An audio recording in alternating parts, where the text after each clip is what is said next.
Почитувани, Стево Пендаровски е манипулатор. Свесно во изборна кампања манипулираше со граѓаните и кажуваше работи за кои, откако дојде на функција, се покажа дека не ги мислел.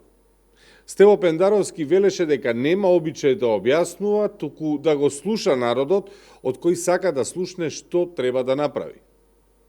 Ајде да го проследиме видеото. Ја немам обичај да објаснувам, ја имам обичај да го слушам народот. Од него сакам да чујам што треба понатаму да се прави. Ова е Стево Пендаровски, почитувани, пред да стане председател. Ако некој заборавил, а каков е Пендаровски сега, сите знаат. Пендаровски не го слуша народот и подпиша стотици штетни закони кои овозможија на власта да прави криминал. Стево Пендаровски не го слушна народот и со ништо не се потруди да ја подобри состојбата во судството, иако според Устав има надлежност да именува двајца представници на Судскиот совет и двајца уставни судии.